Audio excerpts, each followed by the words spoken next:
Guys, India में opportunities और employment दोनों की ही कमी नहीं है, लेकिन फिर भी आज भी इंडियन यूथ एम्प्लॉयमेंट को लेकर सबसे ज्यादा टेंशन में रहता है। यार, ये जॉब क्यों नहीं मिल पा रही? क्या आपने कभी सोचा है?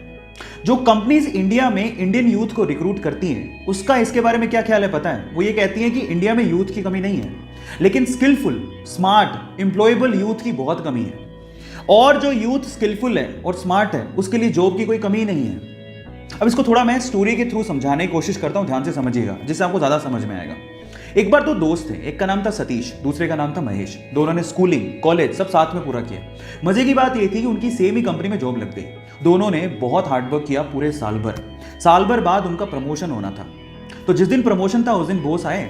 उन्होंने सतीश को प्रमोशन लेटर देते हुए कहा कि सतीश, तुम्हारा प्रमोशन होता है। तब महेश ने पूछा कि सर मेरा? तो बॉस ने कहा कि महेश, आई एम सॉरी, तुम्हें प्रमोशन नहीं मिल पाएगा, इस साल तो कम से कम नहीं मिल पाएगा, वर्क हार्ड। तो ऐसा करके बॉस अपने कैबिन में चले गए। महेश उदास हो गया। महेश सोचने लगा कि सेम स्कूल से किया, सेम कॉलेज से किया, एक साल मैंने भी हार्डवर्क किया है, मेरा प्रमोशन क्यों नहीं हुआ? अब दिमाग में उस टाइम क्या बातें आती है पता है? भाई, यहाँ तो बटरिंग से प्रमोशन होता है। जरूर सतीश ने बटरिंग की होगी बॉस की, और उसको गुस्सा आ गया। उसने सोचा मैं कल से नहीं आऊंगा।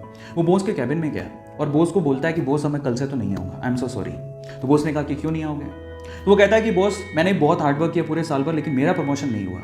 अब मुझे ऐसा फील होता है कि इस कंपनी में सिर्फ बटरिंग करने वालों का ही प्रमोशन होता है। मतलब वो डायरेक्टली सतीश पे ब्लेम लगा रहा था कि सतीश ने बटरिंग की है, लेकिन बॉस तो ये जानता था कि सतीश ने बटरिंग नहीं की है, सतीश ने वाकई में हार्डवर्क किया है, वो स्मार्ट है, महेश से स्मार्ट है। अब इस चीज को प्रूव कैसे करें? बॉस ने लगाया दिमाग, इसलिए तो वो बॉस था, उसने दिमाग लगाया। उसने क्या कहा, महेश एक काम करो, मैं तुम्हें एक टास्क देता हूं, अगर तुमने वो टास्क कर लिया तो मैं तुम्हें सतीश से ज्यादा पैसे दूंगा और प्रमोशन भी दूंगा। महेश ने कहा ठीक है।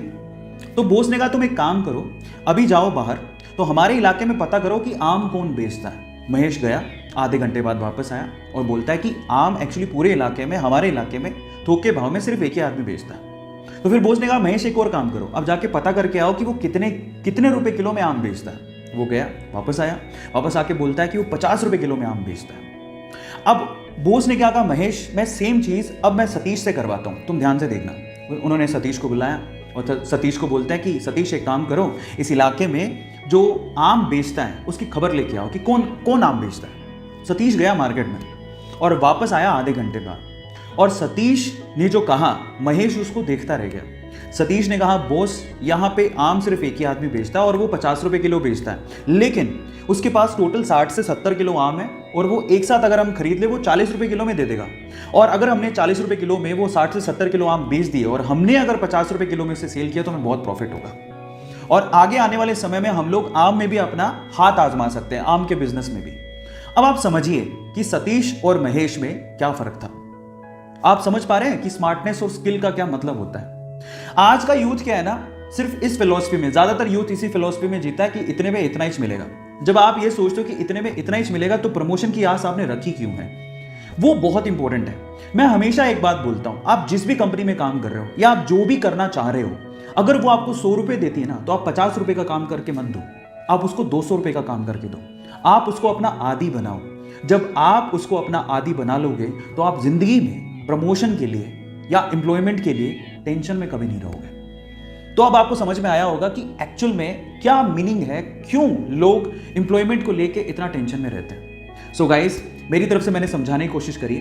ऐसी अमेजिंग स्टोरीज के लिए यूट्यूब पे हमारे चैनल को सब्सक्राइब कर लीजिए, और अगर आप इंस्टाग्राम पे देख रहे हैं तो मुझे फॉलो करना मत भूलिएगा, और इस स्टोरी को लोगों के साथ शेयर जरूर करिएगा ताकि वो समझें कि यूथ और स्किलफुल यूथ में क्या फर्क है। Thank you so much.